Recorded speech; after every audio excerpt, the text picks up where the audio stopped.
नमस्कार. ब्रिटनमध्ये एक मोठी ऐतिहासिक घडामोड घडलेली आहे. कारण किंग चार्ल्स यांचा भाऊ अँड्र्यूज याचं राजकुमार पद हे काढून घेण्यात आलेलं आहे. म्हणजे राजकुमार जी पदवी तिथे असते, किंगची पदवी ती काढून घेण्यात आलेली आहे आणि शाही हवेली रिकामी करण्याचे आदेशसुद्धा देण्यात आलेले आहे. बकिंगम पॅलेसने याबाबतचं निवेदनसुद्धा जारी केलेलं आहे.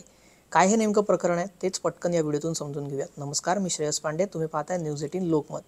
तर ब्रिटनमध्ये ब्रिटनचे राजा चार्ल्स यांनी त्यांचा जो धाकटा भाऊ आहे त्याचं राजकुमार पद हे काढून घेण्याचा निर्णय घेतला आणि जे तिथलं विंडसर येथील जे घर आहे पॅलेस ते खाली करण्याचे आदेश दिले आहेत. जेफ्री एप्स्टाईन शी जे घोटाळा संबंधित नाव अँड्र्यूज यांचं समोर आलं होतं, त्यानंतर हा निर्णय घेण्यात आलेला आहे. चार्ल्सचा धाकटा भाऊ आणि दिवंगत राणी एलिझाबेथचा दुसरा मुलगा अँड्र्यूज 65 वर्ष त्यांचं वय आहे आणि अँड्र्यूच्या वागण्यावरून आणि दिवंगत लैंगिक गुन्हेगार ॲप्स्टाईनशी जे संबंध त्याचे होते त्यातून हा निर्णय घेण्यात आलेला आहे. आणि चार्ल्सने अँड्र्यूजच्या विरोधातल्या कारवाया अधिक तीव्र केल्याचंही बोललं जातं आहे. कारण सर्व पदकं आणि ज्या पदव्या त्या अँड्र्यूज यांना मिळालेल्या होत्या त्या सर्व आता काढून घेण्यात आलेल्या आहेत. आणि याबाबत असं आहे की अँड्र्यू एकेकाळी आपण त्याची पार्श्वभूमी पाहायला गेली तर काय हे प्रकरण आहे. अँड्र्यू एकेकाळी नौदल अधिकारी म्हणून ओळखला जात होता आणि 80च्या दशकामध्ये अर्जेंटिनासोबत झालेल्या फॉकलँड विरुद्धच्या युद्धामध्ये देखील सेवा दिली होती.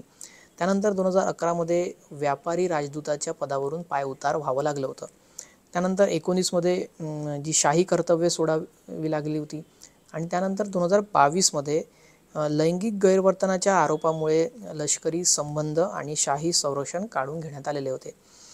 तर एप्रिलमध्ये निधन पावलेल्या व्हर्जिनिया ग्रेफेन्सनं याबाबतचा एक खटला दाखल केलेला होता. आता हे प्रकरण असं आहे की अँड्र्यूज ज्यावेळेला किशोरवयीनमध्ये होता त्यावेळेला त्याच्यावर लैंगिक अत्याचार केल्याचा आरोप करण्यात आलेला होता. म्हणजे किशोरवयीन असताना लैंगिक अत्याचार केल्याचं आरोप झाला. त्यानंतर ज्या मुलीवर अत्याचार झाला तिचं निधन झालेलं आहे, पण तिच्याबाबतची एक ऑटोबायोग्राफी तिची बाहेर आलेली आहे आणि त्यातून या प्रकरणाला परत प्रसिद्धी मिळाली.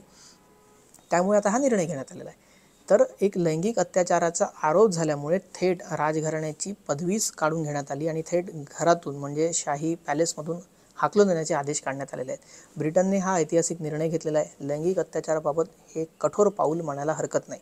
असेच कठोर निर्णय जर आपल्या देशामध्ये कुठल्याही राजघराण्यात किंवा अशा प्रकारे मोठ्या राजकीय नेत्यांच्या मुलाच्या बाबत आरोप झाले तर त्याबाबत असे निर्णय घेतले पाहिजेत का? याबाबत भारतानं काय केलं पाहिजे? तुम्हाला काय वाटतं हे कमेंट करून आम्हाला नक्की सांगा आणि असंच ग्लोबल अपडेट पाहण्यासाठी न्यूज 18 लोकमतला सबस्क्राईब करायला विसरू नका.